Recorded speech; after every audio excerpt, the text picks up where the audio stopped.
We are going down under today, guys, for some Australian whiskies, joined as ever by my very good friend and colleague, Dram Pirate is here. How are you, Stevie? I'm good, thanks, mate. Ahoy. Posh Scotch. Good day, mate. Good day, mate. How we doing? Let's put another shrimp on the barbie. And to lead us through this world of Australian whiskey, which, I'll be honest, I know fuck all about, and you two are probably just as much a pleb as me, we have got the very talented, the very knowledgeable Ryan Sweeney. Ryan, very welcome to the podcast. Thank you so much for joining us. Thank you for having me. I've even brought some of the weather from Australia with me today. It's fucking cooking, isn't it? nice. It's beautiful. Yeah, it's nice. Really, really lovely day. Well done. You are welcome back anytime. This is the sort of weather you bring with you. You bought 6 great whiskies, but just a little bit of insight into yourself first, Ryan. You are somebody who is doing tastings. You're getting involved in the whiskey industry in a bunch of different ways. You've got a business called Pour and Patter.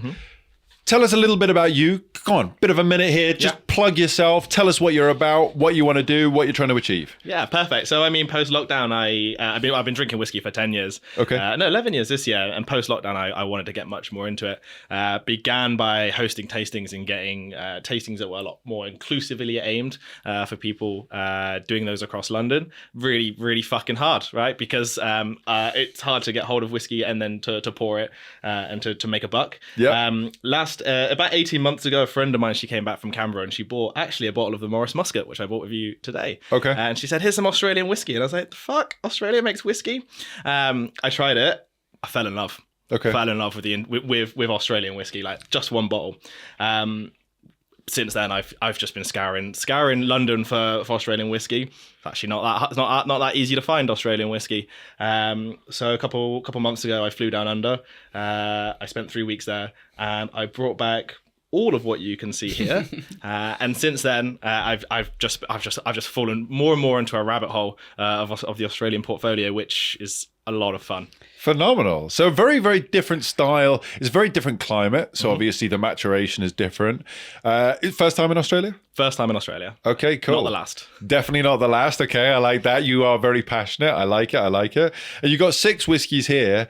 Is it quite a different selection? Is it kind of all one style that you bought? What are you trying to showcase here? So what I'm trying to showcase is 6 whiskies that kind of encapsulate the craziness that is the Australian whiskey industry. Okay. We've got whiskies here that are close to the traditional Scotch style. We've got a whiskey here that is actually a single pot still. As far as I'm aware, the only Australian single pot still that meets the IWA requirements. Okay. We've got whiskey that's been finished in port, whiskey that's been finished in a Perra, whiskey that's been aged entirely in Chardonnay. We've even got whiskey that is peated using Tasmanian peat and is 100% rye. So we've got lots of things going on here. Nice and diverse. Different ages, different barrels, different ABVs.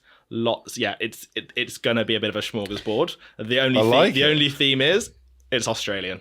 Okay. And is that what attracted you to Australian whiskey? Is the diversity, or was there a component in Australian whiskey that you sort of searched for and latched onto? So there's 3 things about Australian whiskey I think that makes it pretty unique compared to other countries, right? Cask, climate, creativity. So Australia has a world-renowned wine industry. It has no shortage of barrels. It doesn't face some of the challenges that other distilleries in other parts of the world might have with bourbon casks or sherry casks, which are, of course, diminishing. A few of these whiskies here have been aged entirely in red wine casks that travel no further than the vineyard on site. So that's really, really cool. Speak my language. I love a good wine cask. I'm getting thirsty already. Okay. There's a lot of wine in these ones. In addition to that, there's the climate, like you mentioned. So the cask aging, the impact of that happens quite quickly. Yep. In some parts of Australia, it's on fire for half the year. And in some parts of Australia, like Tasmania, it's actually sort of more of a polar opposite to Scotland. So it is quite a mild climate in comparison. And Tasmania is an island of Australia, is that right? It is. It's part of Australia, but it's an island. That's exactly it. So it's its own state. It's a state island off the south coast, which has cool summer, fairly warm but mild summers and dry winters. So not too dissimilar from Scotland. Okay. It's Tasmania where you're going to see age statements, if at all, that you're going to be seeing those. And then creativity. The regulations for Australian whiskey are much more loose than Scotland. It is 2 years aging in any kind of wood. Minimum of 37.5% ABV, 37% ABV. So there is this ability to be a lot more creative with what you're doing and still call it whiskey. Of course, not outside of Australia. That's not a problem because a lot of it still stays domestically. Plus, there is no tradition in the same way that perhaps we see in Scotland and Ireland. And that's because the Australian whiskey industry really only picked back up again in 1990. So we can talk a little bit about the history of Australian whiskey. It's been around for a lot longer, but 1990 is when it really exploded. And so tradition is only effectively 30 years young. Fantastic. And do they have their own kind of like sort of association that regulates what can be called Australian whiskey, or is it so loose that you can do anything you want? So that there are regulations around it. It's a little bit looser. There's no sort of IWA, SWA type body that is kind of going for that, and it's a federal system. So each state has slightly different rules for taxes and things. Now there is a unifying kind of rule set for Australian whiskey across the states, but just looking at the history, we can kind of talk about it a little bit. Some states went further than others, and at various points the national government followed some of the state legislators and applied blanket bans, for instance.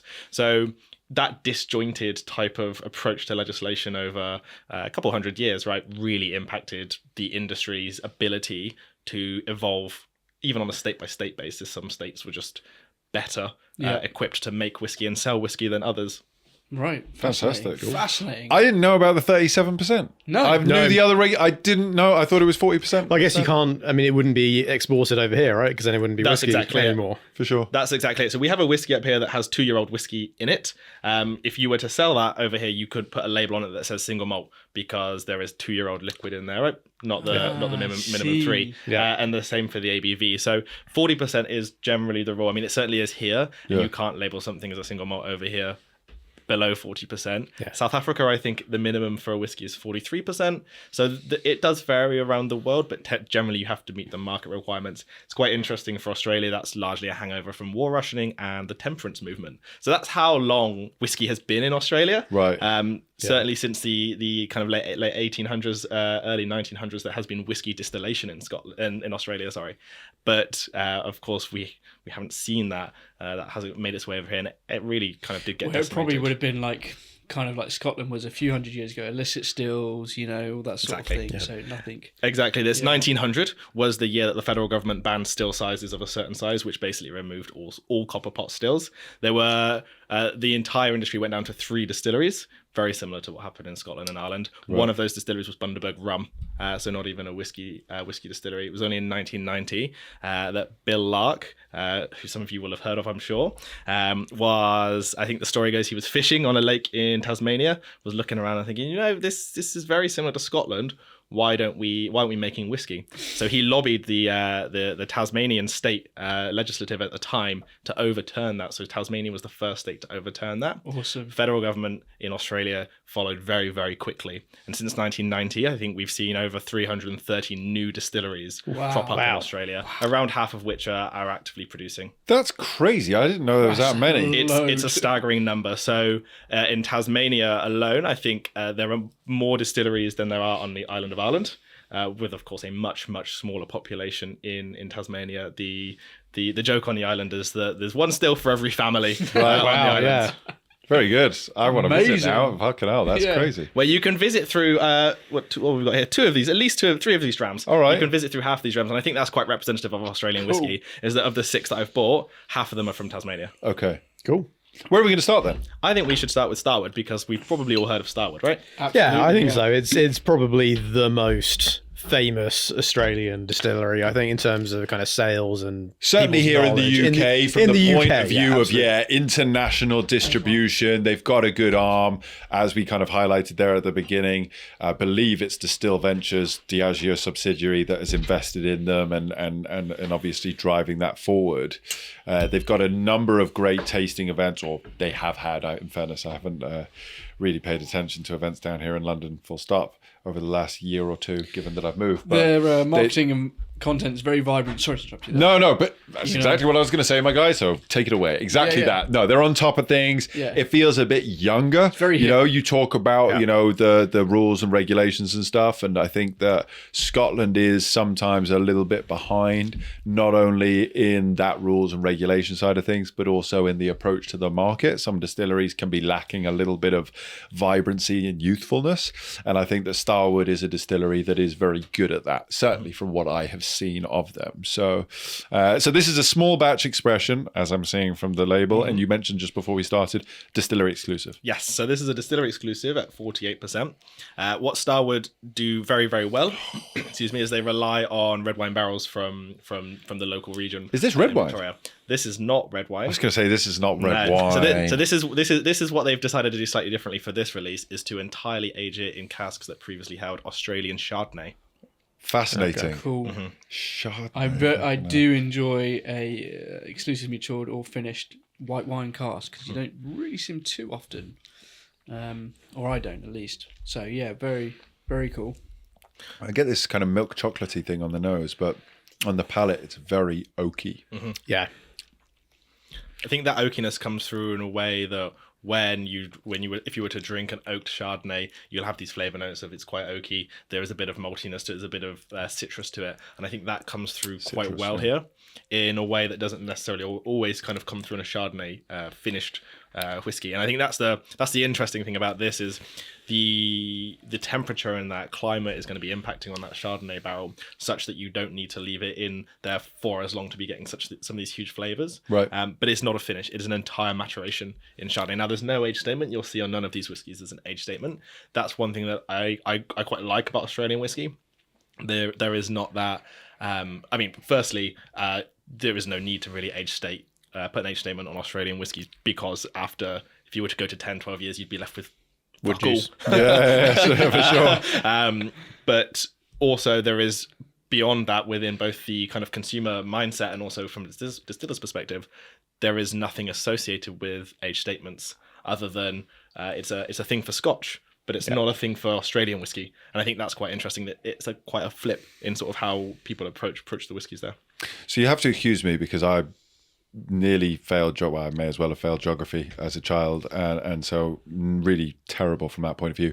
Starward is positioned where exactly? Starward is based in Melbourne. Okay. In South Melbourne, towards Port Melbourne, so it's on the sort of south side of the river. Yep. It similar to some of the others here. They say Melbourne experiences 4 seasons in a day. That is certainly true.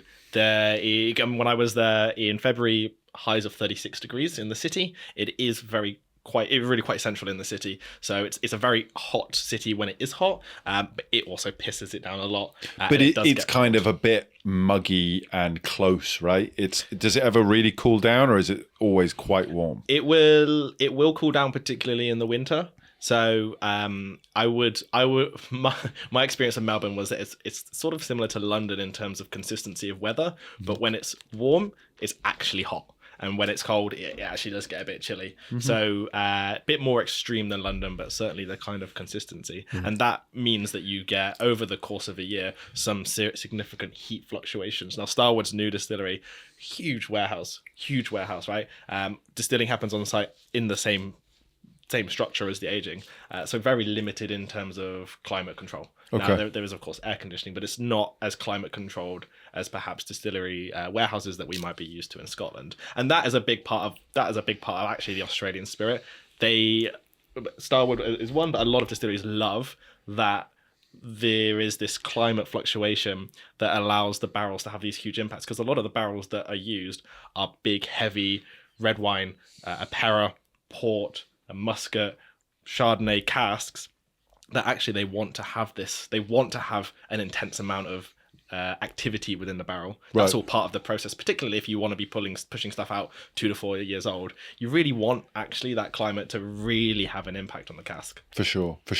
And out of interest then, what's the evaporation like? I mean, if we're looking at, standard 2% Scotland and Ireland, where are we at with the angel share out in Melbourne, for example? So really does depend. In Melbourne, you're probably looking, I would say, maybe around 10 to 12%. Okay, that's what I was thinking. Cool. Sydney and Brisbane, it's possibly going to be slightly higher.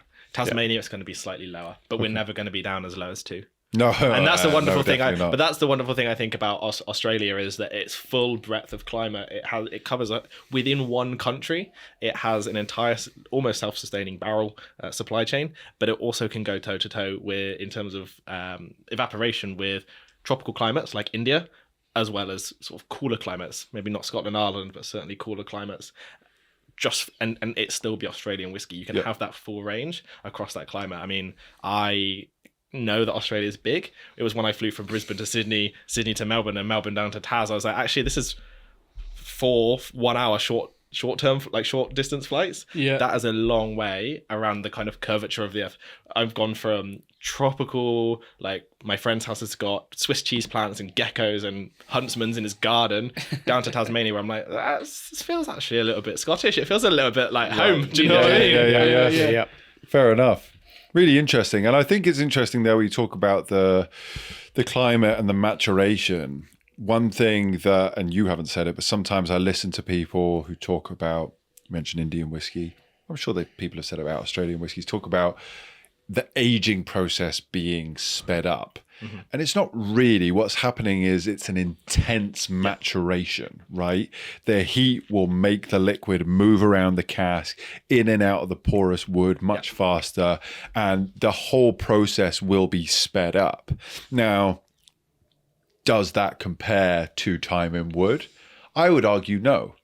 But it's a whole other process in and unto itself. Yeah. It's kind of this, like you say, it's wonderful to have such a vast array of different climates that kind of impact the cask and affect the maturation process in essentially what is one region, if you're looking at Australian whiskey as a region of whiskey.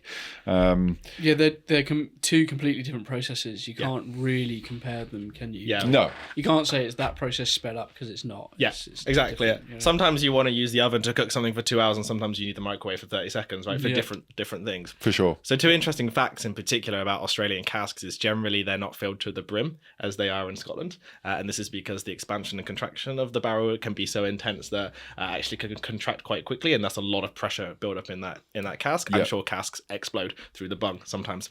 And also in Australia, like a lot of other tropical climates, a lot of whiskey comes out stronger than when it went in because the evaporation happens so much quicker for the water element. So some whiskey will be going into the barrel at the regular kind of cask strength that we see, and it will come out stronger, which will require a lot more watering down. But irrespective of the minimum ABV, it's very rare, I think, to find an Australian whiskey at 40%. None of these are at 40%. 40, 46, 48 seems to be an ABV that a lot of distilleries seem quite comfortable playing around with. Right. But I guess that would make sense if some of their spirits coming out of the cask slightly stronger than it would otherwise. Definitely. So what's interesting there is, so none of these have granted an age statement may not be the focal point of any of these bottlings. Do we have details as to does it have a distillation bottling date on this? Yes, it doesn't have a distillation, but it does have a bottling date, which was bottled in 2022. Okay. And our summer, their winter. Okay. So I think from memory, can say that this one's probably a couple of years old, but don't quote me on that. 3, 4, maybe 5 years in Chardonnay. I think actually having a little nose around the warehouse in Starward, they have a lot of 4 or 5 is kind of the maximum. There's the occasional 7-year-old sort of cask just kicking around in there, but that's about it. Okay. Most of these don't go 4 or 5 much maximum further. For whiskey is like, kind of mind blowing, isn't it? Yeah, it is. What I mean? But if you're losing 50% of your cask in that time, right? Yeah. It's like there's a reason for that. You don't want to end up losing all of your juice. The reason I ask that, and again, look, age doesn't matter from the point of view of, some people say, I need a 10-year-old single malt Scotch whiskey. Fuck off, you don't know what you want, mate. You're just saying that because you've been told that and you think that that's the right answer. But I think it would be interesting to have that information, even if it's not a focal point, just distilled out, bottled out, so that, okay, I know that this is a 3-year-old Starward and it was in a Chardonnay and this is what it's like. So I'm going to look for a 4 or 5-year-old that's done blah, blah, blah. Just so that then you can take that information on. I always, and something that we always discuss, I find the more information a distillery is willing to give you, the more information you have to move on to your next drinking experience. Yep. And so that would be something that would maybe bother me. And I don't know, we'll come on to the next whiskies and see if any of that information is given. But I think this is really wonderful. And you're right, citrusy, yes. It's kind of this... what was that furniture, like pine cleaner, like lemon? Oh, I know the one you used to. You talked about before. Yeah, it's that lemon furniture cleaner, and that's interesting. Yeah, it's fresh oak. It's not even necessarily. It's kind of like a. It's interesting. You talk kind of about like a fresh oak, but it's like damp oak almost. It's the maltiness and the white chocolate here, and then and there's also just a sprinkle of almost like just a sprinkle of cayenne pepper here for me. You know, it's not spicy. It's just there. It's not pepper. It's not like white or black pepper. Yep. It's just that the heat's there a little bit more. Okay. It's actually very enjoyable considering it's probably 2 years old, 3 years old. Yeah. Maybe. If that. And it's interesting. You get a lot of younger Scottish, or even from other countries, whiskey, right? And Jake, you're absolutely right. Like saying I need at least a 10-year age statement is bullshit. But at the same time, one of the reasons why people are saying that is because they are a little bit burnt out on some kind of no age statement Scotch where not enough care has gone into it, and it's produced purely to a price point. Yeah. This clearly obviously can't be aged for an extended period of time, but it's a very different story. And I think if you're the kind of person that's like, oh, no age statement whiskey, I don't do it. Missing out potentially massively, Yeah. particularly on these sorts of markets, right? Yeah, absolutely. Well, I'm definitely keen to change some minds here with some of these, and I think as well, I take the point there about if you've tried something that's at 4, then you can try it at 5, and I know certainly the independent bottles of Starward over here have definitely done that. I think the other thing to bear in mind is that sometimes year on year, we might have a Morris Muscat that is exactly 5 years, and we might have one the following year that's exactly 6 years, because 1 year has been slightly different and treated the wood and treated the cask very differently. Right. And so actually they might taste the exact same despite being a 5 and a 6. Right. Given climate fluctuations and particularly in some parts of Australia where that distilleries are at risk of climate change and bushfires and things like that, you'll have years where when we have an unseasonably warm year, we'll call it an Indian summer for 2 weeks. When they have an unseasonably warm year, then you are talking about kind of like mass crop destruction. So really, really hot temperatures. And actually some of those whiskies, they need to come out much earlier. Yeah. And so year on year, a 3 and a 3 might taste very, very different. But that's also the interesting thing, which is that then you kind of take your idea, you could end up getting into like vintages, almost in a way. And that's actually, that's such an interesting point, because again, I am thinking of it from a more Scotch or Irish point of view, but you're right. I think maybe looking at a wine point of view, oh, well, that summer was particularly good, so this crop of, exactly that. Okay, well, it was distilled here and it was bottled at this vintage. And so we know what's happened in that time period. Vintages of definitely, that's a very interesting point, Ryan. I like that. Yeah. And again, it just goes to show you almost get into this whole other world of geekery. Yeah. I can understand already why you're so passionate about this. There is very different things going on here in the glass from a flavor point of view, from a maturation style, but there's also a wealth of different things that are happening behind the scenes to make these final products. So cool. All right. What is next? Starward is a good start. Good. So, I definitely wanted to come in with something a bit of like brand recognition that we all know. Gonna move on to something slightly different, which some of us may have heard of. Okay. This is looking dark.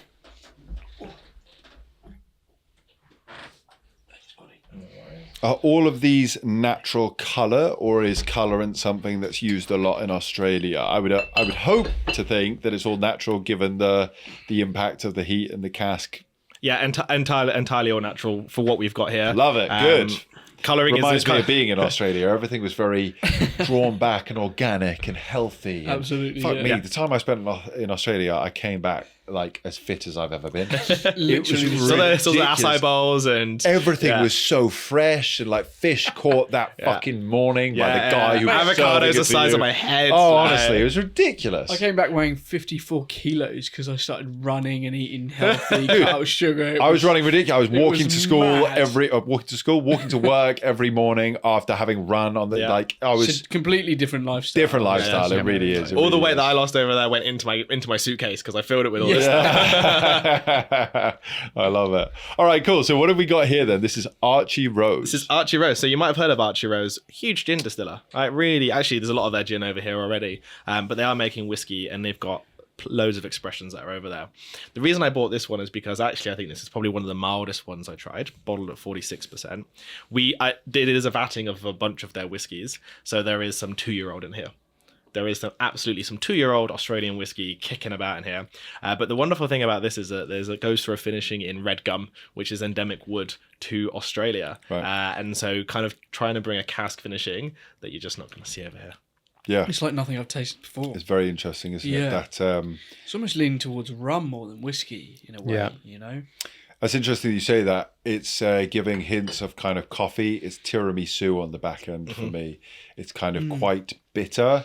And I know what you mean by rum. Yeah. I mean, I put coffee and rum in my tiramisu. So, yeah. That bitterness for me is coming through as almost like the chocolate powder on top of the tiramisu. You know, I've taken a big spoonful and I've just kind of inhaled some of that cocoa powder. Yeah, definitely. Another thing about this that I found quite interesting when I was there was that there's a bit of a milk chocolate to it, which I really enjoyed. But for me, it reminded me, and I was talking to one of the staff at Archie Rose, I was like, this reminds me of milk chocolate. He goes, yeah, me too. And I went, no. But the thing is that it reminds you of milk chocolate as you know it. And so it reminds me of Australian milk chocolate, which has a higher proportion of kind of palm oil in it to stop it from melting in the heat. So Cadbury's over there is made in Tasmania, and it has a very different mouthfeel. Right. So it's not just the chocolate flavor, the chocolate notes, it's the mouthfeel also, which is one of the things I actually have been struggling with coming back to the UK and pouring these is talking about flavor profiles that make sense, right? Because Australian flavor profiles, some of them are completely, they're just enriched in the culture, which is wonderful. It's what I love about tastings that bring people together, because it brings new ideas to the table. But I was talking through some of these with people, and I said, it tastes like this. One of them, I said, it tastes like these drumstick sweets that we have, like these refreshers. He's like, I don't know what the fuck they are. And I was like, how do I like? It's like a language barrier almost. Yeah. That's Definitely. just really interesting.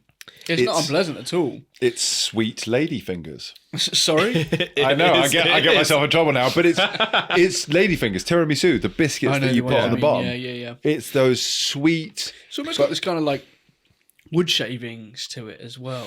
Yeah, I absolutely get the tiramisu bit, because the chocolate's actually quite the topping is quite dusty. Yeah. Chocolate powder, right? Like dusty wood. But I'm also getting quite a kind of herbaceous note from it as well. Herbaceous, yeah, okay. So it's like someone's used like Jägermeister as the alcohol in the tiramisu. Oh God, I hate Jägermeister. Don't put that thought process. Sorry. Yeah. No, it's very. It's very different. What's kind of like the kind of mash bill, if you like, of this, or is it purely malt? This is purely malt. Yeah. Okay, interesting. So of all the things that we're trying today, 4 of them are malted barley entirely. Okay. Yeah. I'm guessing though the barley would taste completely different out there. Yeah. Given so the condition, the environment. one of the wonderful things about Australia is that in fact most of their whiskies is 100% Australian. Like to do 100% grain to glass over there is the most common thing. I mean, a lot of the bigger ones, the bigger boys will be buying in their barley and using brewers kind of like barley that's been used by breweries. There's obviously a lot of beer drinkers in Australia, so there's a lot of those kinds of businesses. But some of these, like the Belgrove and some of the others, they'll be using really, really local stuff. It's grain to glass over there is less a kind of unknown concept and more a kind of surely this is how it should be done. Right. It's all. I guess it's just more affordable, more accessible, right? Like, Probably more of a necessity as well, trying to bring stuff in, like wherever. Yeah.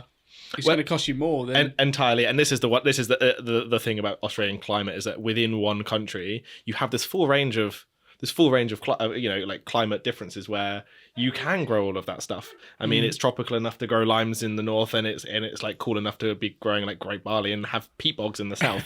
you have all of that on a much bigger scale. But yeah, you're right. That's quite It's interesting. And so the peat is also there. In Australia as well. There are so there are peat bogs down in Australia. It's much harder to mine peat. It requires a hell of a lot of licensing. But Tasmania has a few distilleries that use peat. Right. there's a few islands off the coast of Tasmania, you know, effectively the Isla to our Scotland. Flinders Island is a good example compared to Tasmania. They have there's a distillery down there which has been using Flinders Island peat. Furno is the name of the distillery, so very exciting. I got to try a few. They've done a few where they've also kind of did a bit of a blend of Scotch peat and Flinders Island peat. So very similar to a few other distilleries, bringing in already peated barley and kind of playing around with that because it's much smaller, and so you know being able to harvest so much peat is quite difficult. For sure. Interesting, Ryan. You know so much about Australian whiskey, mate. This is Thank really you. different. It is, isn't it? This is so... And red gum. Yes. So is that's a tree? Is it? It not? is. Yes, It's an yeah, endemic tree species to Australia. Yeah. It's a really fascinating type of wood, and red gum is used in a few whiskies over there in various ways. It's also used in a few gins. Is it quite porous or no? So I this imagine is it not being so. It's as far as I can tell, it's not super porous. Right. I wish I got to eat some red gum. That sounds really weird. Yeah, chew on some I just wood. wanted to chew on some wood. I love it. Australia is open to that, obviously. But I did get the opportunity to try. I went into a kitchen and the chef was smoking almonds with red gum wood, and he was just doing it there. And I was like, oh, like really cheeky. Can I have one? Because I explained, and he goes, sure, like just take a handful. So I was just trying it, and what it really imparted was this really kind of sweet, nutty smokiness to it, which was really, really interesting. Completely different to like oak smoked. In the red gum was much more lighter. There's a bit of florality, and there was a kind of a nuttiness to it. So that I think is where that flavor profile comes through. That sort of then feeds into a bit of a chocolate tasting, and that it's delicious. It's very, very unique. It's cool. That's interesting. That's got me a bit excited, to be honest. Like, Has it, mate? yeah, it has, mate. No, it is. I wasn't expecting that. Do you know? At all. As I say, it leans a bit more towards rum for me. Right. Okay. Rather than what we know as whiskey. Yeah. No, and this is the thing. Once you all of a sudden remove some of the restrictions, Once which you stop drinking scotch, could argue is kind of prohibitive to creativity, all of a sudden you get some really interesting bits and pieces. So, I mean, I think worth saying that there is some 2-year-old liquid in here, but if they remove that element and just kept it as minimum 3-year liquid, there would be no problem selling this in the United Kingdom as single malt Australian whiskey. Because provided that the wood that they've used for those 3 years is oak, so there are some bourbon sherry barrels in there before finishing. So there is that element of it. Is red gum a type of oak? It's a type of wood. Okay, so that's the finishing, right? So there'd only be some tweaks that they'd need to make before they could label it and mark it. But like I say, not a lot of it leaves. They've got a bunch of expressions. These guys are based in Sydney also, so much hotter for much more of the year. A lot higher angel share. Yeah. Okay, Cool. I like it a lot. Good. What's next? So we're going to start moving into some whiskey now that is probably going to feel a bit more like home. Okay. This is a single cask from Old Kempton. Nice.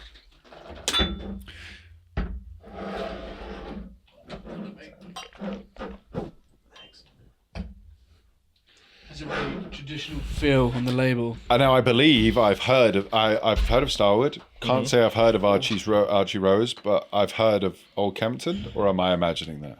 I think you might have heard of Old Kempton. Old Kempton are based in Tasmania. I've put Old Kempton and Transportation together because they are neighbours. I've put Old Kempton in here with Belgrove. Old Kempton and Belgrove are neighbours. They are worlds apart. That's why I've kind of included them both. Based down in Tasmania. So this is a single cask, entirely aged in tawny, which is Australian port. Really? I was going to say, like... So You think that this smells like port? Doesn't smell anything Smells like port. bourbon. So interesting... Sorry. no, Ryan, carry go on. ahead. Please. No, you go first, please. No, I was trying to work out, that is so sweet. I was trying to work out... It isn't he port as I know or port. if it's That like is bourbony, corny. Yeah. And then I was like, this reminds me of, and I literally had I can't remember what it's called, but a really good bourbon over the weekend, and it's very similar. However, this has got a kind of a very sweet red Cranberries. fruity note. It's Yeah, cranberries. you know. So strong as well. Like, So the interesting thing about Australian fortified wines, Australia is huge for fortified wines, huge wine industry. You may as well fortify it and make some tasty liquid. But they can't call it port, right? And they also make sherry, which they can't call sherry. They also make Tokai, which they can't call Tokai. And they also make Moscato, which they can't call Moscato for geographical indicators in European law. But also, they don't sell a lot of that over here. And just like a lot of Australians, they shorten words. So this is Tawny. This is Australian port. So it is one of the reasons I bought this is to completely challenge this whole idea that port on one side of the world is same as port on another side of the world. Right. So port is called Tawny over there. Sherry is a Para.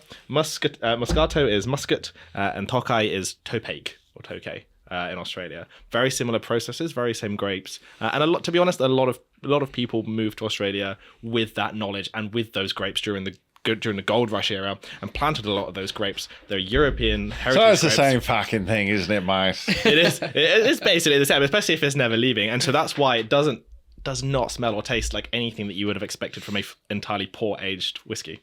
That's really interesting. And I've seen that before. And I've had a couple of Tawny aged Australian whiskies before, which again taste nothing like a port matured Scotch or anything.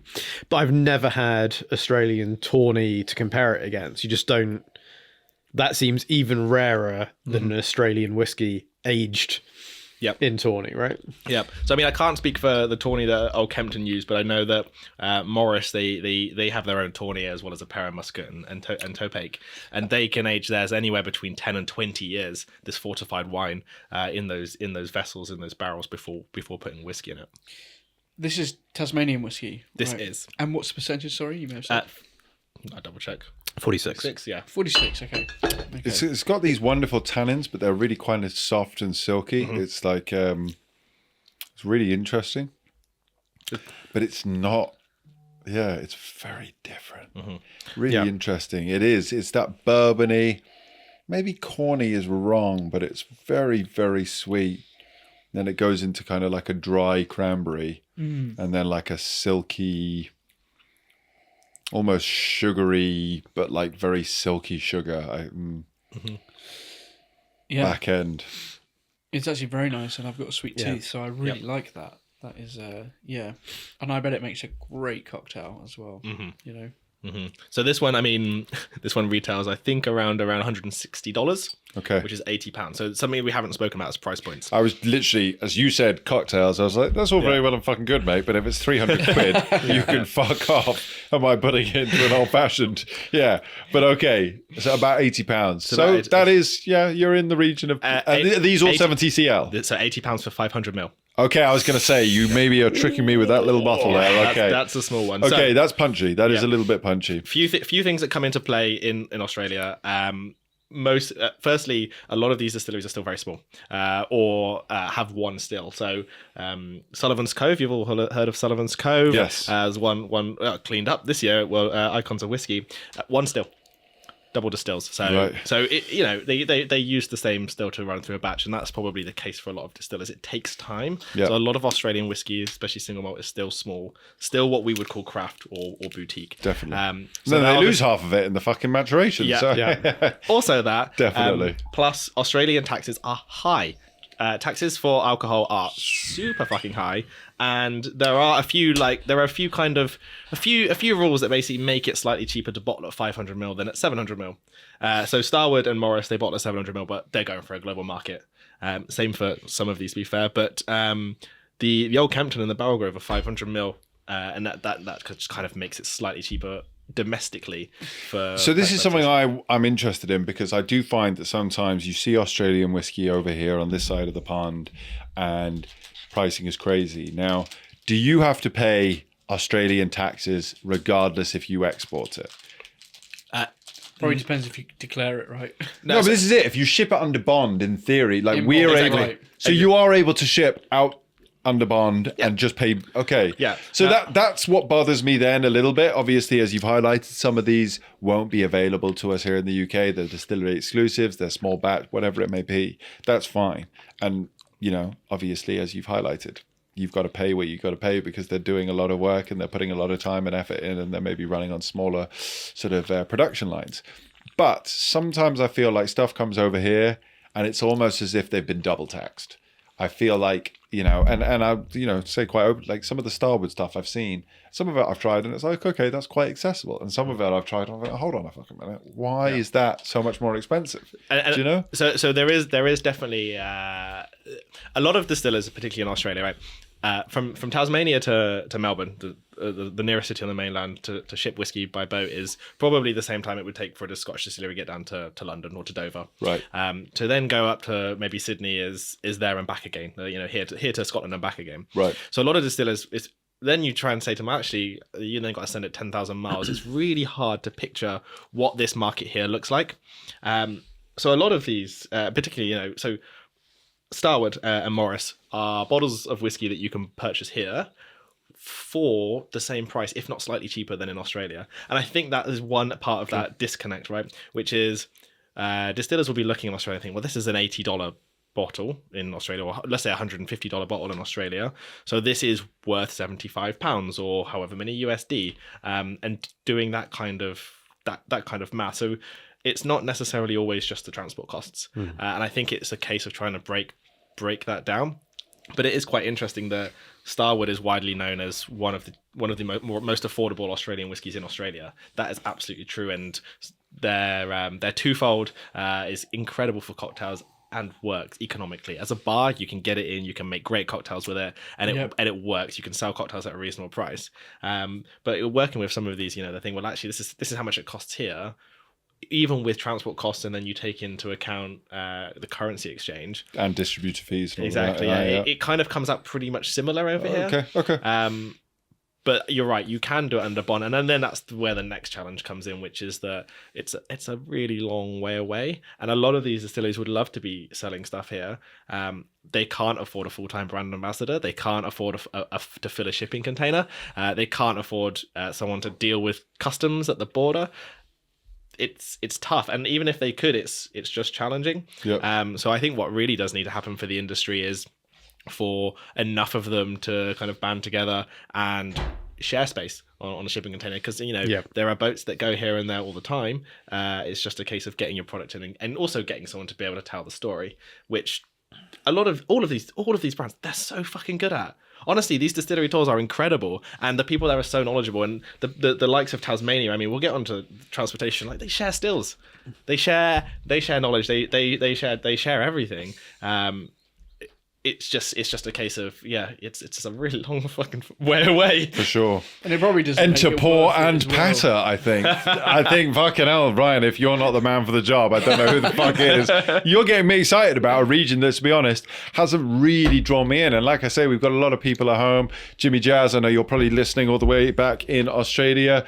Bet you're glad that Ryan's come along and shown us the way, This is the thing. It's like there is a lot going on over there, obviously. And I think there are challenges, and I think you're articulating it really, really well, that, same as anywhere, starting a business, building it up, it's not easy. But when you're looking at something like distillation, even if it doesn't take as much time to create a finished product, it's a lot of money up front to build stills. It's a lot of time and effort and expertise to go into it, to then ship it halfway across the world, to just make a couple of dollars. It's not really worth easy, it. and so I think that you're right. They do need to obviously look at the way they're approaching that, band together, and potentially hire somebody like yourself to get people like us excited about it, to introduce these different brands over here and look at it as a whole new region that works collectively towards a shared goal.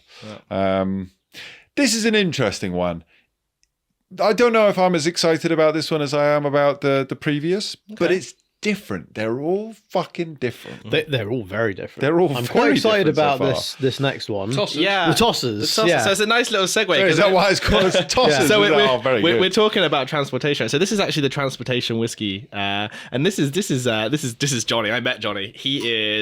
He has a character. He's an incredible guy. I think I got this at the back of his ute in a car park in Hobart. Love it. Nice. So Johnny Horton and his boys, they are distilling down in Tasmania. Johnny is Irish diaspora. So this one, as you can see, the Tossers is actually bottled in collaboration with the Tossers Celtic punk band. Okay. So really very cool. Johnny's a small batch distiller, so there are 160 bottles of this. It has now sold out. I think the retail price down in Oz was $300, so £150 a bottle. 48.9%. But the wonderful thing about this one is that he is, as you can see on the label, a single pot still whiskey, which is made to the specifications of the Irish Whiskey Association's file. Love that. So it is a mixture of malted and unmalted barley, 60% malted, 30% unmalted. The other 10% is made of oats. Lovely. That's the mash bill. Interesting. 3 years. Porridge whiskey. It's porridge whiskey. 3 years maturation in bourbon with a finishing in Irish stout and Irish red ale. Interesting. Now, Fuck, there's a lot going on. There's there, a lot isn't going there? on Yeah. here. Now, I'm going to say something that is potentially factually inaccurate, and I actually have You Johnny. noticed the glass stopper there, Jake? It is a glass stopper, so I Yeah, can nice. You don't see that often at all. I can tell you that this is Only the recycled. best brands do Apart that, from mate. Recycled glass from Italia. It's an Italian company that recycles the glass. I mean, Johnny's going for the very old style. You've That's just got cool. this off a shipwreck. Yeah, the blue glass is Like cool. a bottle of grog, that. It is, yeah.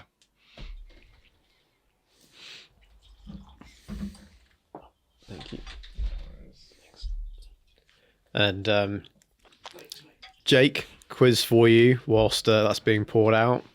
If you've watched the Enthusiast series, you'll know where the word tossers comes from. You get me in trouble here, mate. Oh, sorry. Of course I fucking will. Toss pots.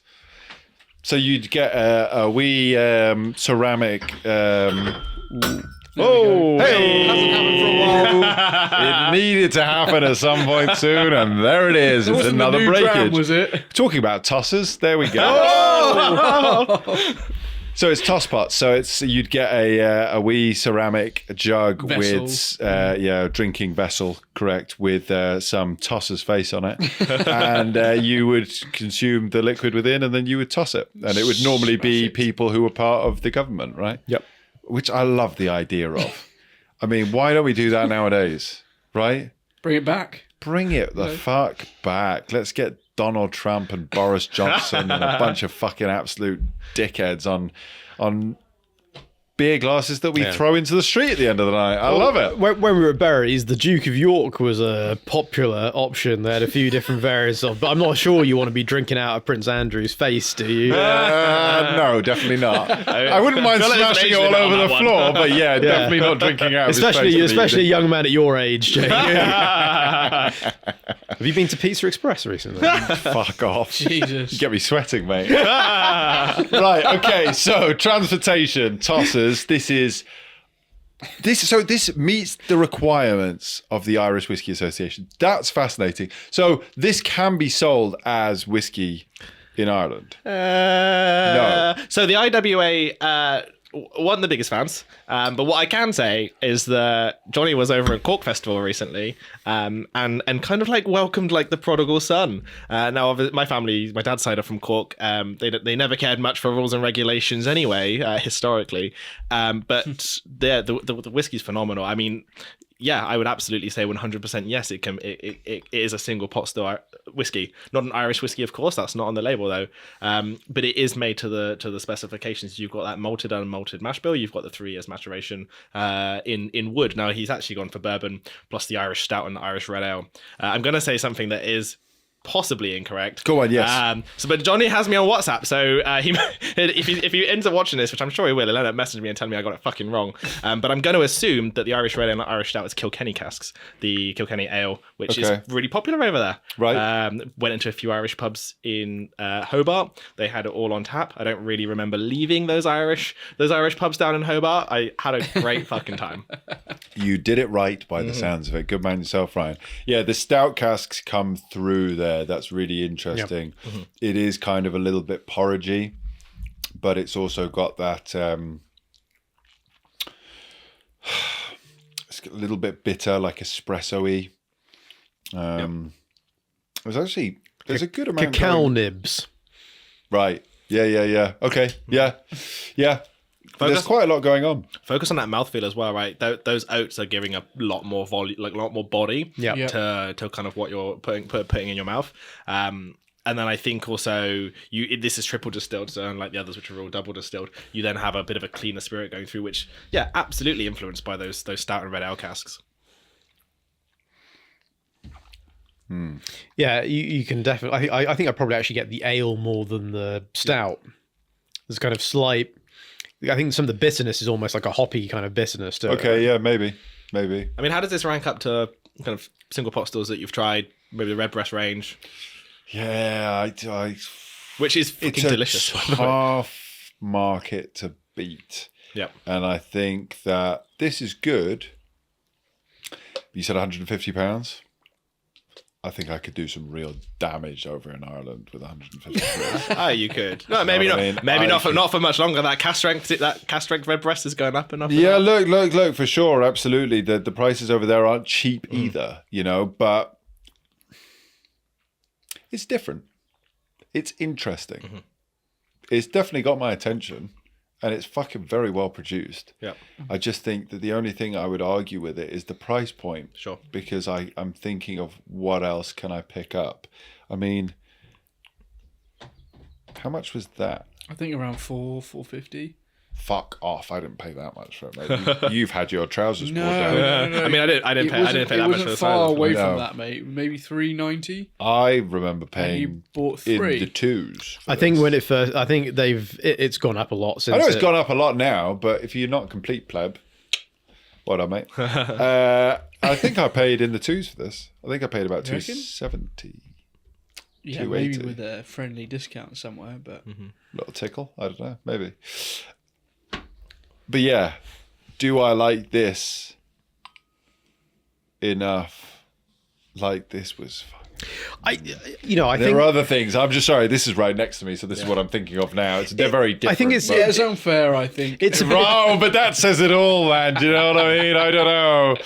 it's a problem that I think is endemic with like most New World whiskey, though, right? You look at Scandinavian whiskey, other European countries, even to a certain extent American stuff.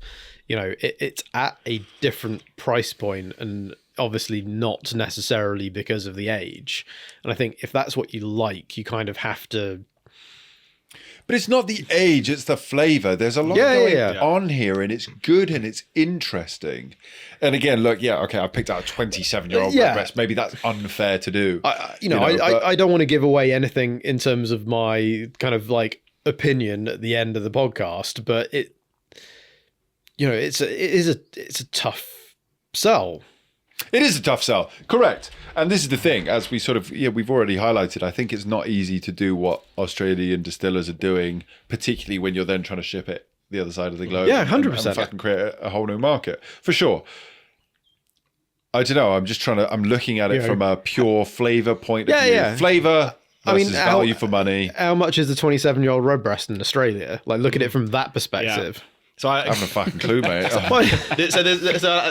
think $1,000. That's Probably. that's the difference, right? I mean, there's 180 odd bottles of this, and there's, as far as I can tell, there's one bottle of Blue Spot in a bar called the Whiskey Den in Melbourne, and I know that because I put it there because I bought it at retail and I flew it out in my carry-on. Good man, yourself, Ryan. And I put it there, right? Big love, I like that. So I think that's the thing, but also, what's going to happen is that it's going to get cheaper, right?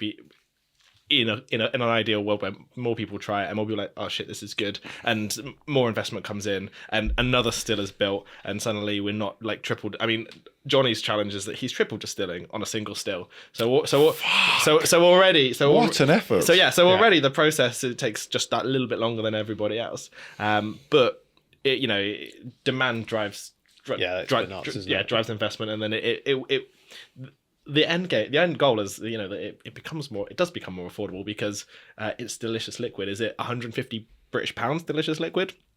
Maybe not compared to what you could get for the same price. But if it were cheaper and more accessible, is it good stuff? Yeah. And the interesting thing about this is what I love is that it's a very traditional Irish recipe that has sort of been lost, right? I mean, Method and Madness are doing their oat malt. There's a Circumstance in Bristol are doing an oat malt.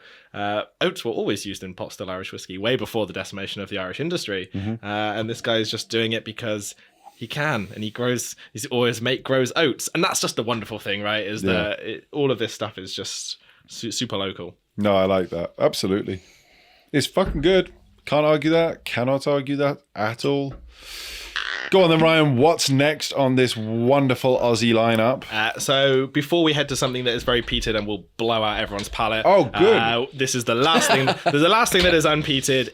Jake's woken up. This is a Morris Muscat, which is bottled at 46%. It's a couple years, up to 3 years in red wine STR from the Barossa Valley, and then the final finishing in muscat barrels. And these muscat barrels I've seen in person.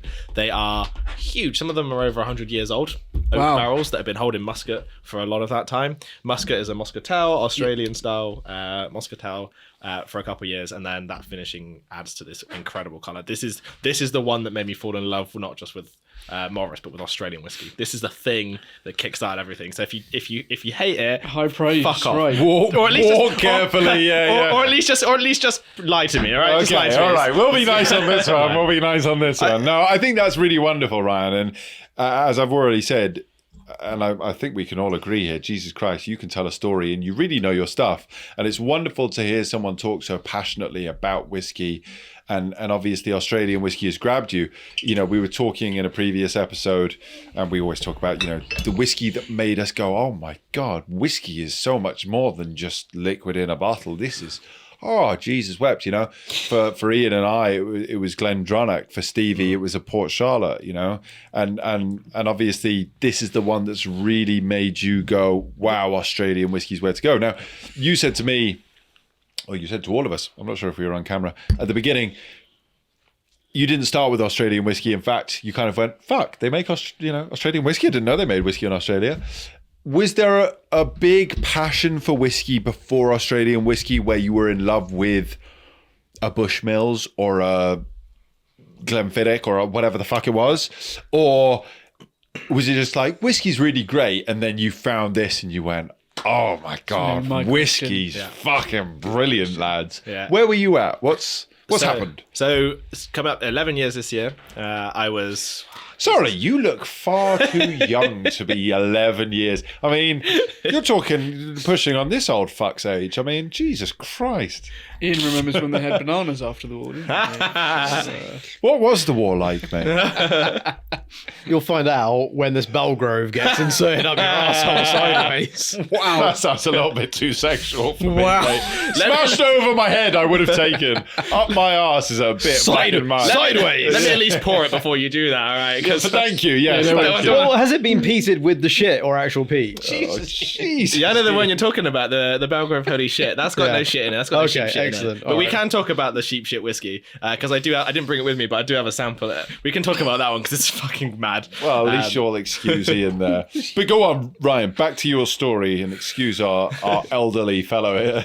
Well, I don't know. I think maybe we're pushing to say 11 years ago I started drinking whiskey, and it was actually legal for me to do so. I'm 31. I know. You're looking very good for your age, Thank my you. guy. Thank You're second youngest here. I'm only 30. I'm the young chap. My secret is whiskey. Right. If anyone ever asks, yeah. Sorry, that's not an advisement here. We cannot say that whiskey makes you younger. Proceed with But caution. Australian whiskey does. Okay. That's the trick. Yeah. Fair enough. Right. I think maybe it's something to do with the fact that Ryan eats healthily and maybe has a good skincare regime, not the fact that he actually just drinks whiskey all the time. But fair enough. You're looking good for your age anyway, my guy. So where was it? Where did you start? It was Ireland. It was Bow Street Distillery up in Dublin. I was really hungover from. I was in my 20s. I was 20, so I was on a big sesh the night before. We went into the Guinness storehouse, which was great. Went to the Bow Street Distillery, and at the time they were doing a thing where a few volunteers were picked out the crowd to do a whiskey tasting. It wasn't everybody. 4 of us got picked: me, a friend of mine, and 2 tourists from the US. And I had the Jameson Black Label as it was at the time, the Gold Label, and I think the 12 back to back. And I was like, you know what? Fuck me, I can taste a difference. I can't articulate that difference, but there's a difference here, and I really, really loved that, and it kind of sparked something in me. So I came back to the UK, started getting bottles for Christmas and birthdays, and trying. I think one of the first bottles I was bought was a Monkey Shoulder blend, and I was like trying this whiskey. There's differences here, and then I remember the first bottle I ever bought myself, which is really bougie. I went and bought a Benriach Madurensis Fumosus, the Madeira finished 13-year-old from an independent whiskey bottle, independent fucking rare, man. it was mad. So I bought Fucking left field there. Ben Riach, cool, but that's fucking choice. It was, I like it. It was so weird. I got it from an indie whiskey shop out in Highworth near Swindon, which is where my family's from, where I grew up. And I fucking loved it. And do you know, actually, I tried that Maturensis Fumosos again for the second time in my life last year at the distillery. They had it in the cabinet. I was like, can I have a dram of that? And they were like, do you know how much it is? And I was like, I'd rather you didn't tell me. This is all for sentimentality. Pour it first. Yeah, it's all for sentimentality. Pour it first, charge me later. So Ben Riach's always had a place in my heart. And then I got into kind of the peated stuff, and I think like a lot of people, I was on a lot of Reddit forums doing whiskey tasting notes, and I was like, a lot of people are like, I hate peat, and a lot of people are like, I love peat, and I was like, fuck it, I want to be I want to be different. I'm going to love peat, and I'm going to make myself love it. And you know what? I find it really easy to love peat. Cool. I tried a bunch of things, but Ardbeg, the Ugadal, and then Try and Kill Common Machia Bay when it first came out. Okay. Blew my mind. Okay. And since then, Scotch, Irish, and then probably in the last sort of 6 to 8 years, just all whiskey. I really just wanted to explore everything. So then what is it about Australian that's grabbed you so much? Because, I mean, you can tell you're passionate about whiskey just full stop, you talking there. But, I mean, the way you have absorbed the knowledge here on these 6 whiskeys, these 6 distilleries, it's clear that you have a real passion. So what is it? I mean, trying this, I do kind of get it. Yeah, see, I don't even have to be sweet to the guy. Like, yeah, this is fucking good. This is good. This is a stunning whiskey. I hope you're not going to be. I'll ask in a bit. I hope that the prices are going to ruin this. This is fucking good though, and so I get why you're turned on by it. But why not whiskey as a whole, as opposed to going Australia? Yeah. So I really think that one thing that kind of really upset me when I was kind of getting into whiskey industry is that the industry the Scotch and Irish whiskey industry is established, and it's so historic. And I read so many books. I was reading the history, and I was like, wouldn't it have been so fucking cool to be there at the time where distilleries were just doing stuff for the first time and being creative and setting the groundwork and trailblazing. And then I found this country that has 330 distilleries that is doing just that in my lifetime. Yeah. And there are distilleries down there that are trying, they're going for a Scotch style and they're going for the ex-bourbons, and they're doing a kind of finishing, and it's a little riff, and they're making it Australian with the apparel. And then you've got people down there who are doing all sorts of stuff. When I went to Australia, I spoke to a lot of people in bars, and I was like, Australian whiskey is incredible. They were like, there's a lot of good stuff here. There's also a lot of shit, right? You have to crack a lot of eggs to make an omelette. And there are a lot of cracked eggs down there. But that's the thing. And it's at a point where, I don't know, I could go down, and it probably wouldn't take me very long to acquire a still or work on one or do something like that, which is opportunities that I've never had here. You couldn't just walk into. You could just walk into any Scotch distillery and get a Yeah, I mean, I would love to walk into Ben Riach tomorrow and be like, can I work on a still? And I'm not going to get that role, but you can certainly go down there and sort of say, look, just by knowing a little bit, they're like, oh, you know what you're talking about. Do you want to come and work with us and do some crazy things? We're currently aging our whiskey in barrels that hold cold brew coffee. Do you want to have a go? Yeah. And that's just the wonderful thing you could be a part of the movement. Yes, I have grand images of myself kind of moving to Australia for a year, coming back and riding a wave of Australian whiskey. Some of it will be shit, quite literally. And that's what I love, is that stuff is just like, someone's making it and calling it whiskey. And I love it. I think that's the thing, is that it very much feels like Australia, it's on the knife edge, and it could be such a global player. And not just a global player, it's very much in its infancy as the Scotch whiskey industry was a couple hundred years ago. Like, it's very cool to be surrounded by people who are passionate, who, I know people who are down there making whiskey who are firing stills on their farm, which is powered by their tractor. That's how they heat their still. And they're taking the discard from the mash tun and they're feeding to the sheep, and then they're taking what comes out and they're mixing it with peat to then smoke their whiskey. It's really cool, and it's really like heart and soul kind of stuff. And some of it may never leave, and maybe some of it will. But it's at that point where also, because of the maturation process, evolution happens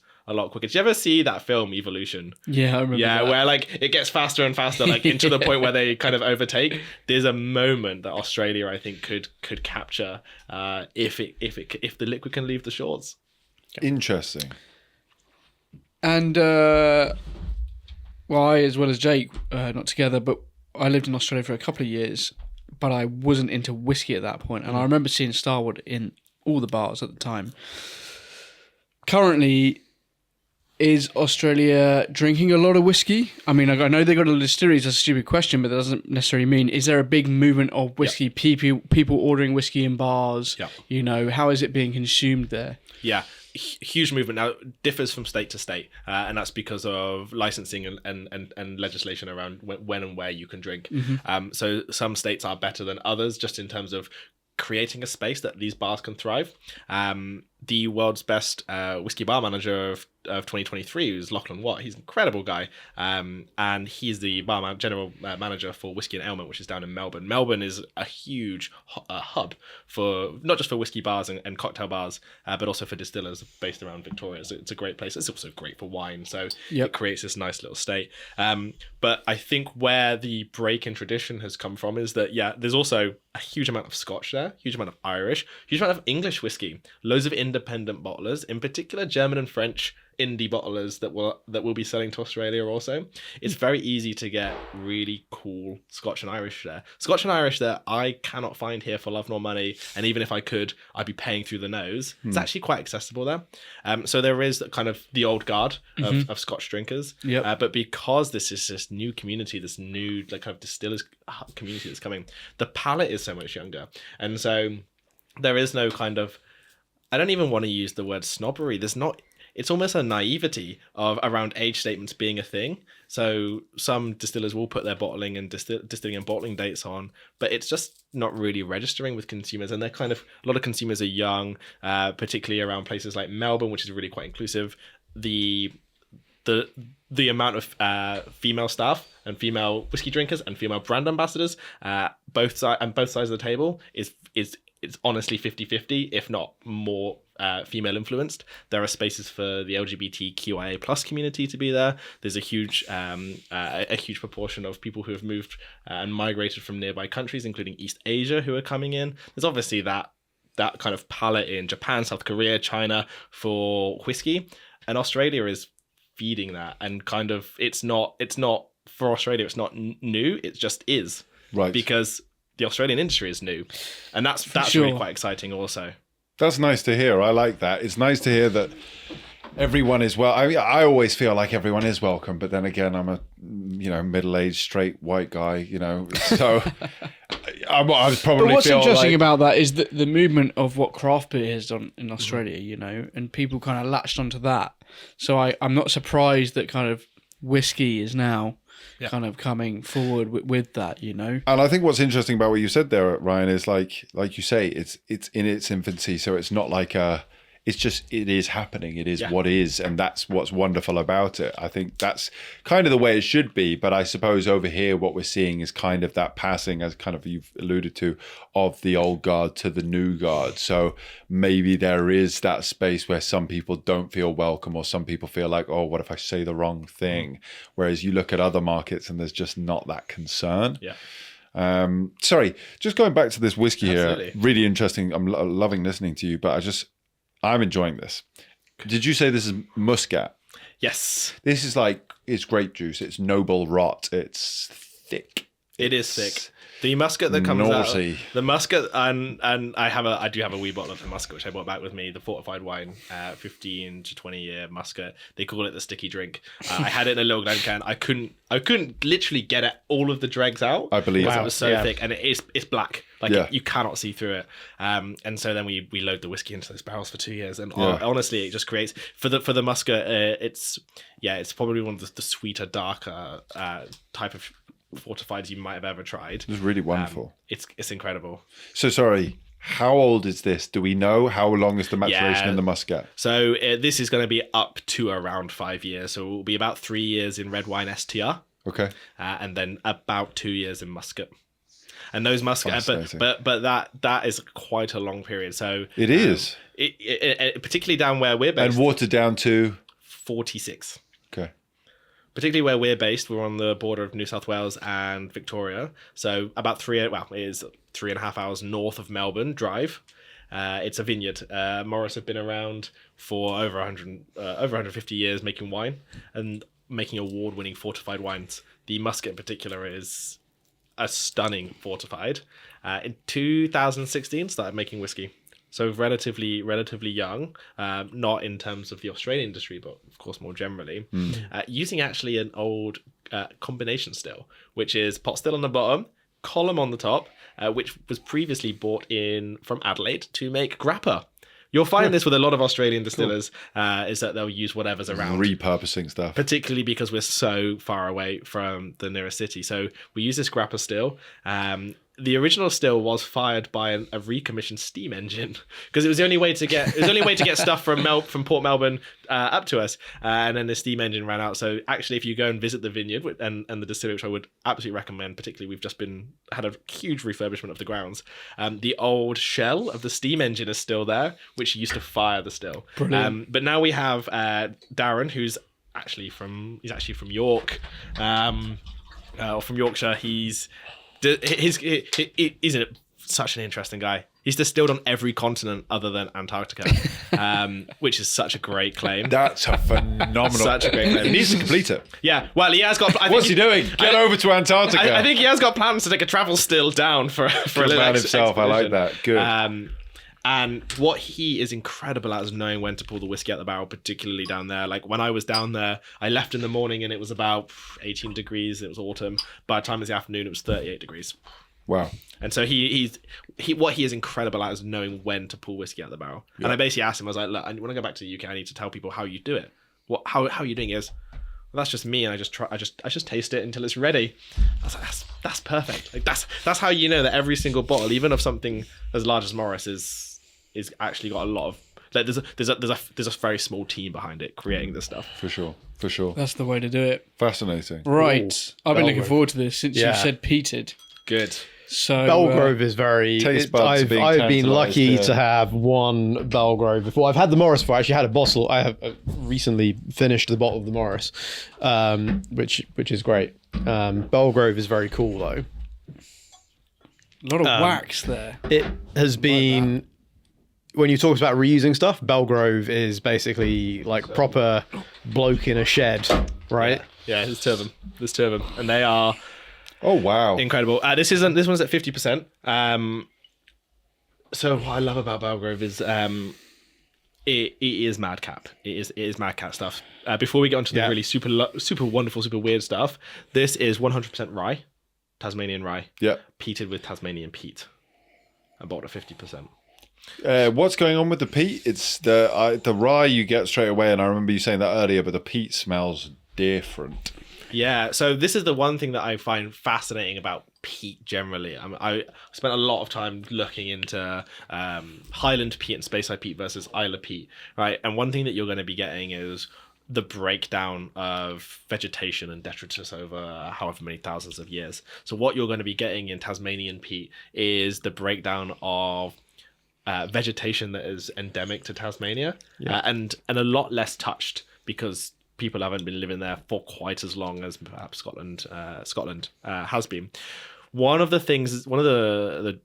kind of trees that's endemic to Tasmania in particular is Huon pine, which is a super interesting tree. And so there's a lot of breakdown of this Huon pine, which is a disgustingly porous wood and very hard to work with. One of the things that I'm dreaming of is for a distillery to make a cask out of it and age their whiskey in Huon pine. This is like I've just unpacked some flat pack furniture. Uh-huh. It's fresh wood, right? Yep.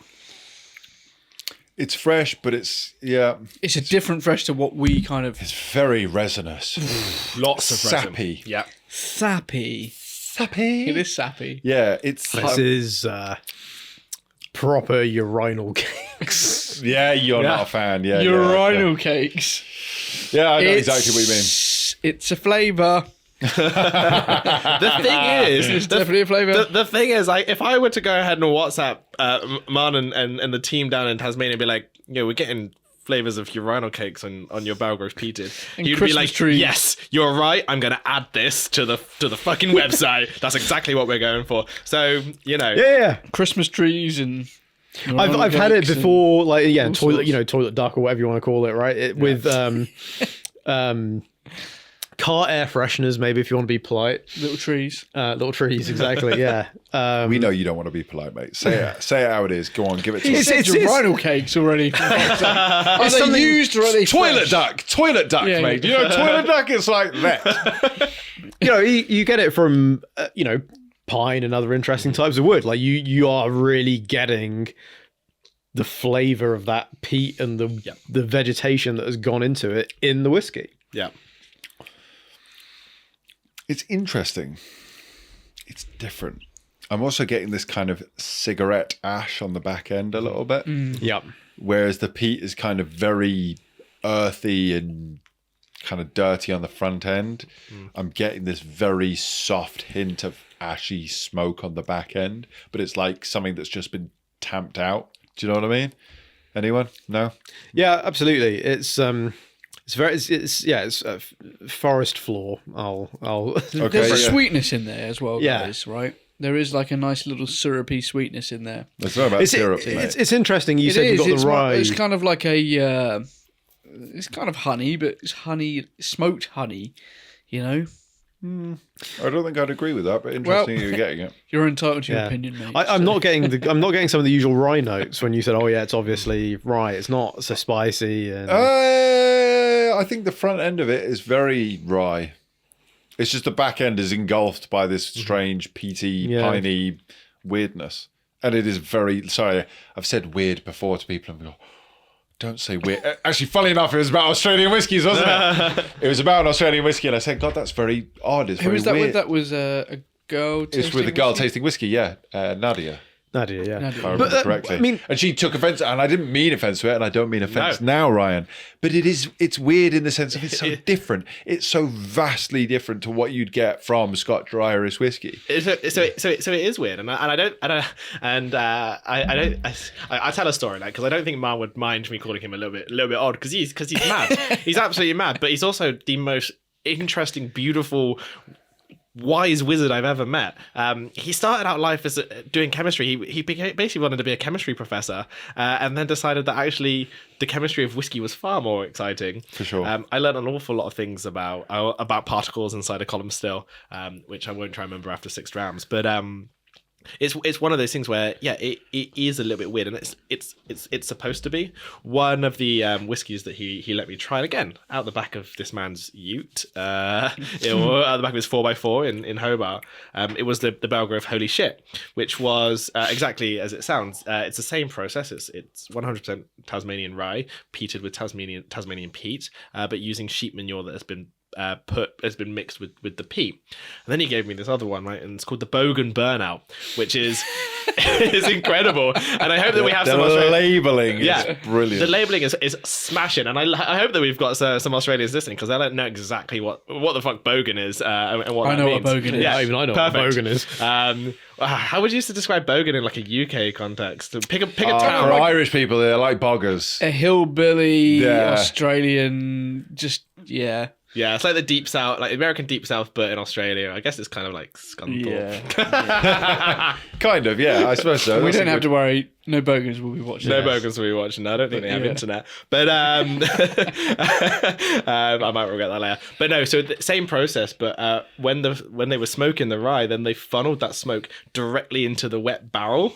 So you have this like extra sheep shit peat, like has peat in the barrel of the smoke. So the peating, so on a geeky sense, the peating happens twice, both during the malting process, but also again during the aging process in the barrel, which I think is crazy but fucking amazing. Yep. But then I said to him, I was like, you know, like what was that? What is this barrel did it hold previously? And he was like, oh, I'd say this is probably a 4th or 5th refill. There was definitely wine. There was grappa. I think at one point there was orange sour beer, and now we put whiskey in it. Also, we non-chill filter. So I like shook up this little sample. It's like a little lava lamp with all of the little peat. Anyway, 50%. Do you know what? Fucking incredible. Incredible. And he was like, he goes, this isn't really for drinking. Like you could put a few sprinkles on your steak and it would taste delicious, smoky, amazing. But then he looked at me dead eye, he goes, but you will drink some before you leave this bar, right? And I was like, don't know if I have a choice. I did. No regrets. Bash you over the head and drive off you in the back of his ute. Yeah. Fair enough.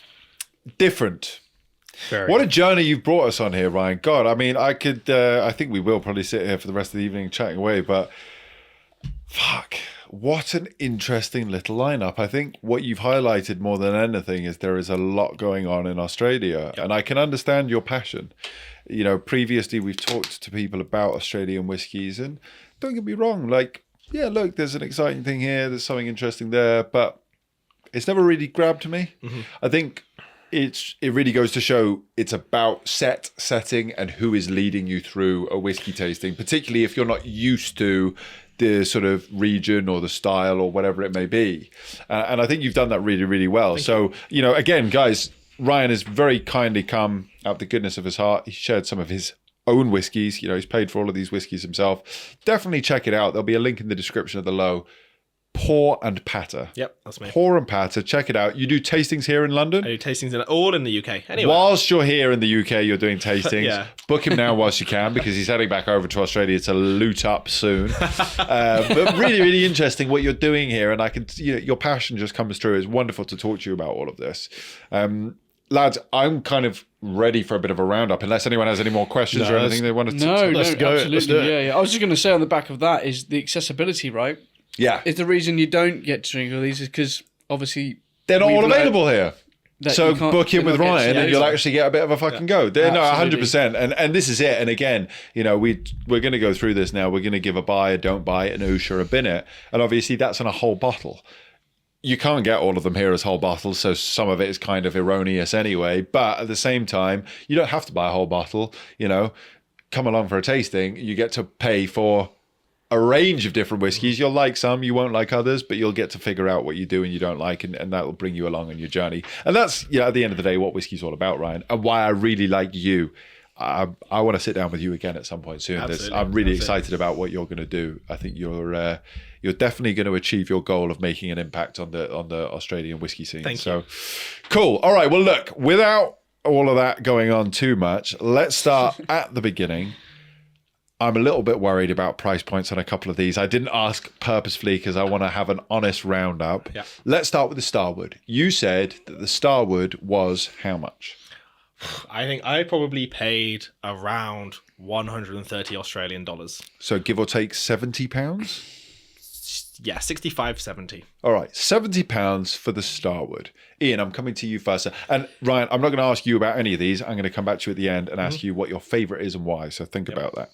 I think it had an interesting nose, an interesting front palate. It then got very woody and very tannic, which is kind of not really to my taste, and kind of overwhelming amount of white pepper. So it's a don't buy from me. It's close to it's on the line. Oh, really? You're really not okay on the line of a don't buy, but yeah. Okay. Oh, yeah, not towards the bin it. No, I was going to say it's not that bad. Okay. No, it had some really interesting notes, but not quite to my. The back palate wasn't for you. Yeah, understood. All right, fair enough. I don't buy to begin with. Not the best start, but we're here. We're being honest. We're being uncut. We're being unfiltered. Stevie, moving on to you, sir. Starward, £65-70. I really like the brand. Okay. However, I do have trouble with the price point with these, and I respect the price point because they're imported and whatever, and the small batch.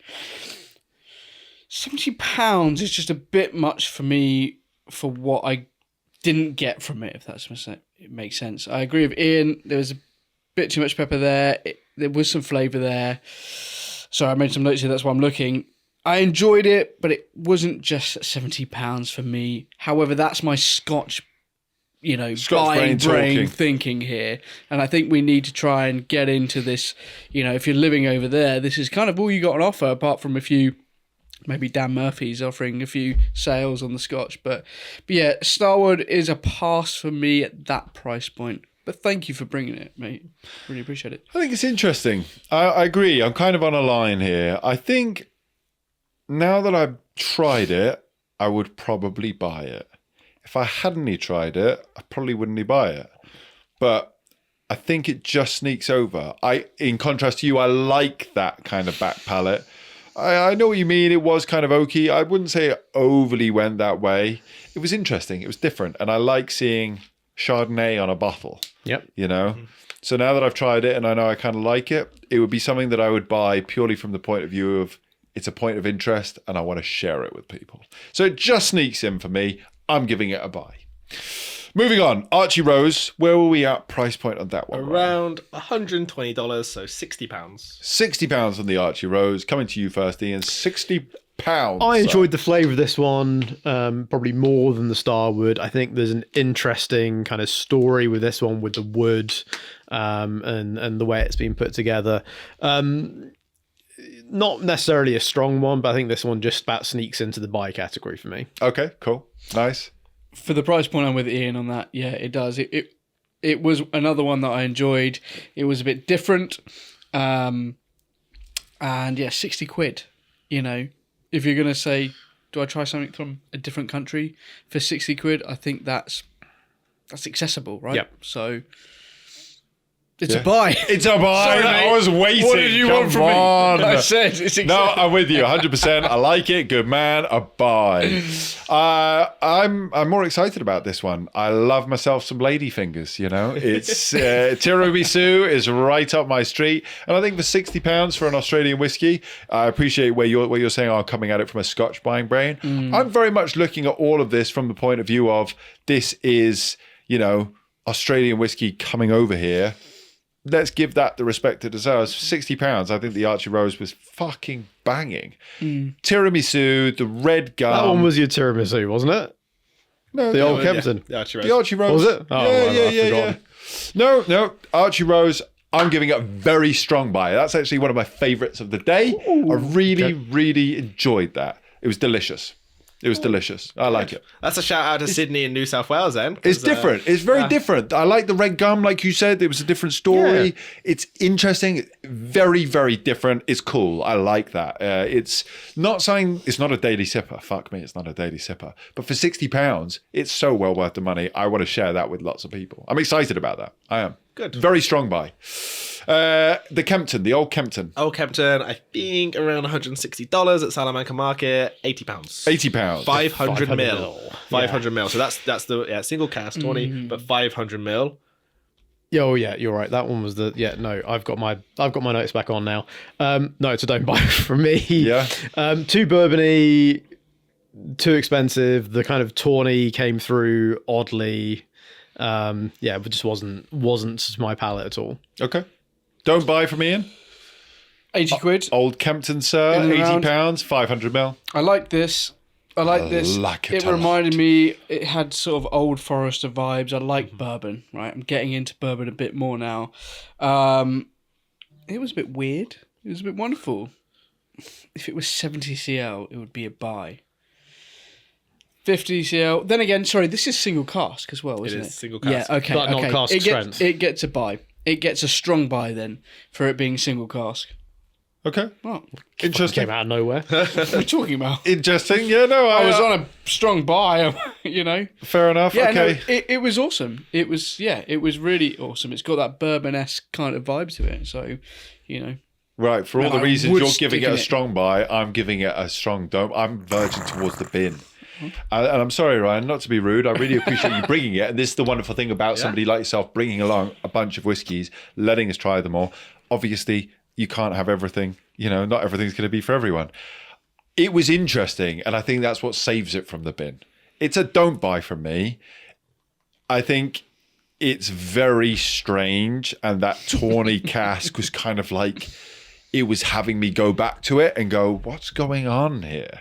I was looking for more. None of it I was necessarily enjoying, but it was kind of interesting and weird and different. Definite don't buy, unfortunately. At £80 for 500 mil, it's just not worth it. But I hate bourbons. And like you say, for every reason that you bought it, I'm not buying it. So that just goes to show. That makes Everyone sense. is different. It makes sense. And it is what it is. So cool. All right. The old Kempton has been done. Tosses. Moving on. Sauces. So, retail is $300. That's £150. Okay. I paid significantly less. Okay. There are other editions that are around the £100 price point. So I think it would be fair to judge this one around the £100 price point. Okay. Fair enough. Ian? I think the beer casks and the distillation process are really interesting. Flavor-wise, it was definitely in my top 3. I think I'm still, even at £100, kind of struggling to get my head around it, even from the perspective of buying in something kind of different and unique. So I think purely from a price perspective, I'm going to go with a don't buy. If it was judging it pure on flavour, it would be a buy. Okay. No, I agree with that. Fair enough. I get you. I'm with Ian on this, but it's just occurred to me that we're thinking in kind of our economy terms here. Yeah, of course. Right? Like we out there, you get paid significantly more fucking in wages. So what you're paying for these bottles are like. So really, what you're saying is we need to raise the minimum wage. We've got a lot to tackle here. Yeah, what I'm Uncut saying is Unfiltered. we are Fucking hell. thinking like, you know. Yeah, we're halving it because that's the kind of roughness of the Australian dollar to the English dollar. And then we're thinking about in that terms of our budget, and that's exactly what we're doing. And there's no right or wrong here. I'm just saying if you were living out there, working out there, getting paid out there, these wouldn't feel like what they feel like here on your budget, if that makes sense. I think just to put it in perspective, the difference in the living wage there compared to here is that for a week's wages there, working in just hospitality, you could buy this. And that's what I mean. You'd still have as much money as probably someone working pay the your same rent job. and stuff. Right. So at least that's how I that's how I tell it to myself. It's just like this is just an extra bottle of I whiskey. think you're completely right, mate. And I think like if we were to try and work out what it would be in the equivalent to, and I think it would probably be close to all buys round here, except for a few things that we really didn't like. I think the problem here is we're really struggling with the cost of things compared to what we're used to paying for, compared to what we get paid. But it is what it is, mate. At the end of the day, do you know what I mean? Like, No, fuck off though. That's a really fucking terrible attitude to take because I know what you mean. No, look, I completely appreciate where you're coming from. At the same time, The only reason is because I'm struggling unfortunately, to. our economy is the way it is. These are priced the way they are priced over here. It's not an easy market for Australians to get into. And that's why- we have highlighted that point. Yeah. And like you've got to give them a fair shout on that point.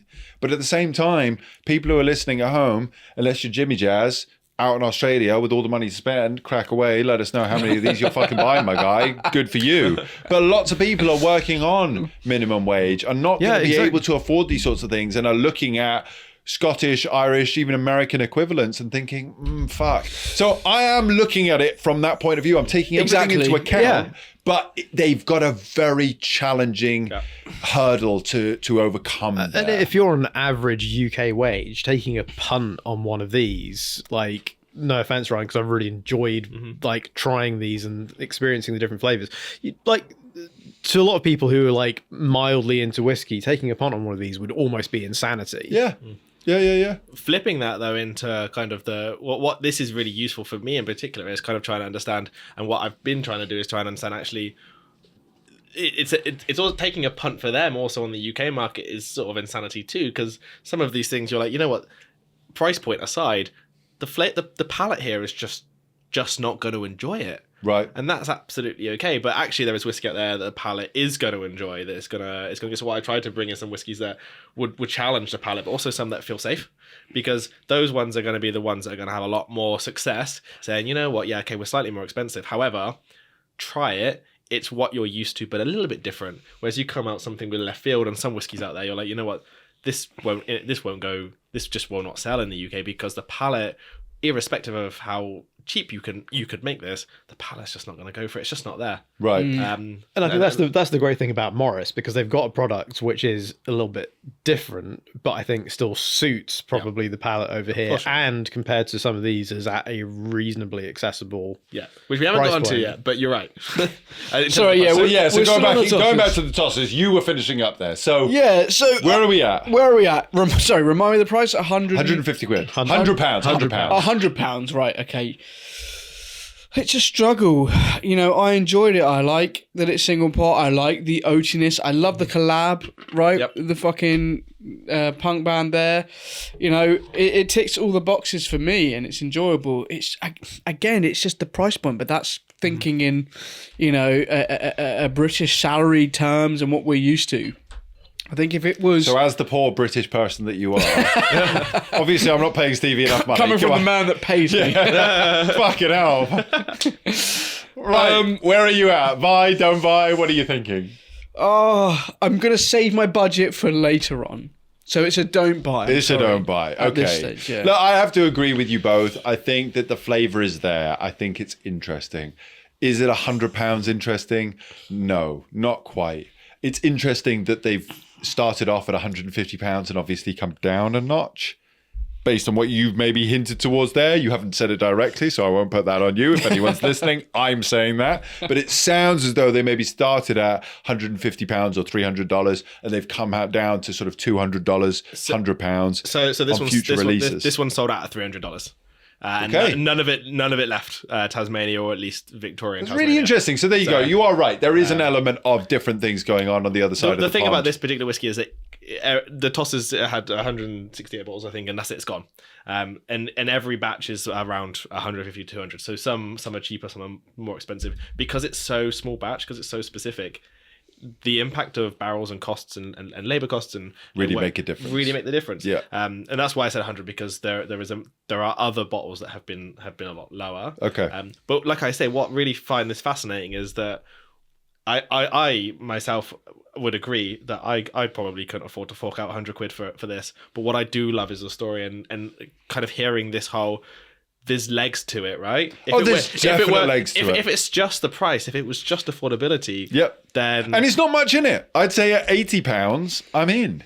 Do you know what I mean? There's not huge amounts in it. It's not like, oh, well, fuck me, it has to come down to 60 quid a bottle. No, and then I'm I in. agree. I think there's not a huge amount in it. I think it's good whiskey. It's interesting whiskey. And as Ian sort of said, I think it's one of the better drams of the day. At £100, it's a don't buy.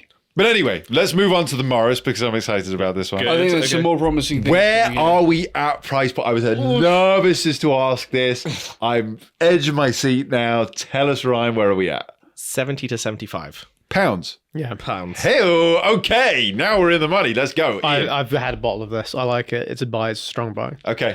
Stevie?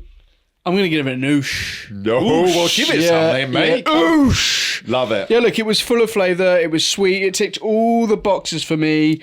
And there was this really nice slight mintiness at the end that I kind of enjoyed on the back palate there. No, it's really cool. Very great branding, great labels, and a great price, really, for what you're getting there. Jake? Completely agree. Yeah, look, if it was Scotch or Irish, I would give it extremely, extremely strong buys. It is Australian. They've put that much more effort into getting it over here. And for that reason, I'm giving it a big fat fucking oosh. It's delicious. That noble rot syrupiness of it ticks all of the boxes for me. It's really delicious. Well worth the money. Like I say, if it was Scotch or Irish anyway, buy it 3-4 times over. Nice. But they've put that much more effort into getting it over here.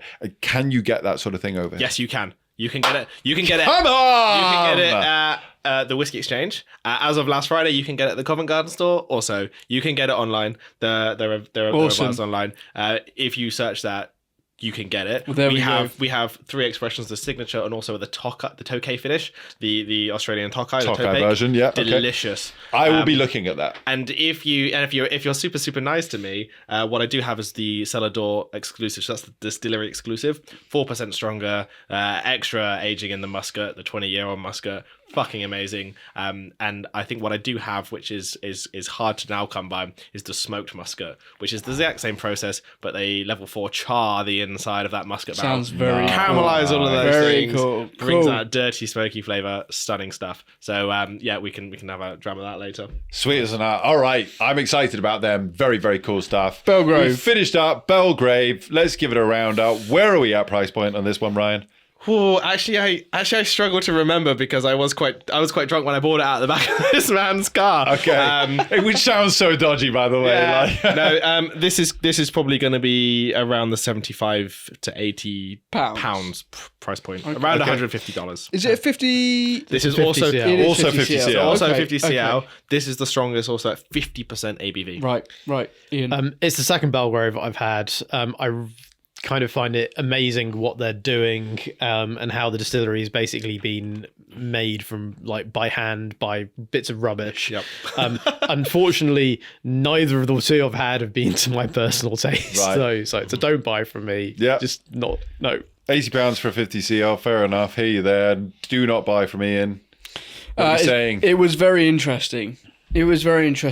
Again, you know, it's up there for me.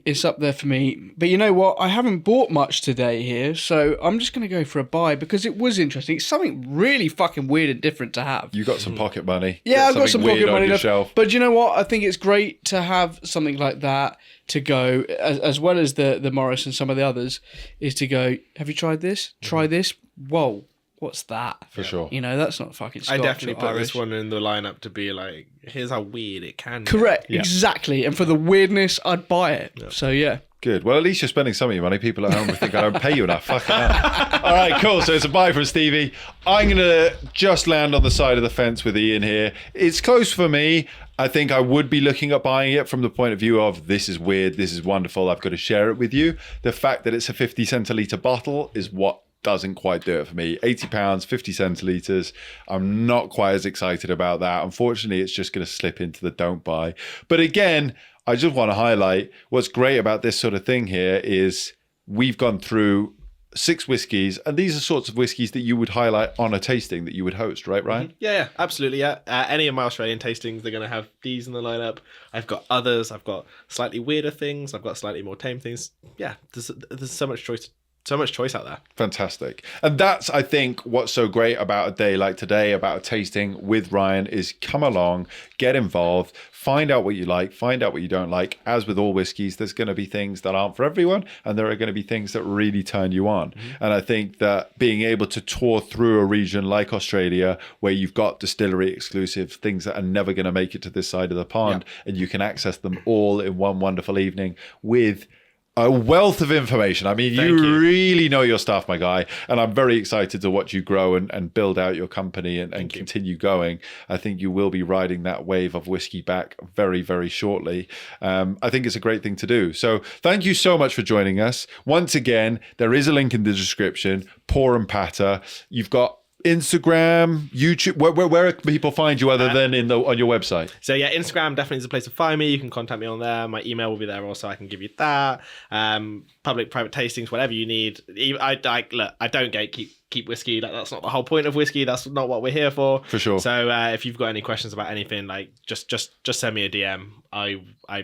I don't really do much. I mean, I do have other jobs, but I don't really do much else because whiskey is is the thing, right? For sure. So yeah, in Instagram and email is definitely the way to get hold of me. Fantastic. Well, look, Ryan, thank you so much for bringing us down under. What a tour it has been. We hope you've all enjoyed it at home. This has been Uncut and Unfiltered, Australian Whiskies edition. Gents, lovely to sit with you all. Slán se bheith. Thanks, Ryan. Cheers. Nice one, dude. Thank you.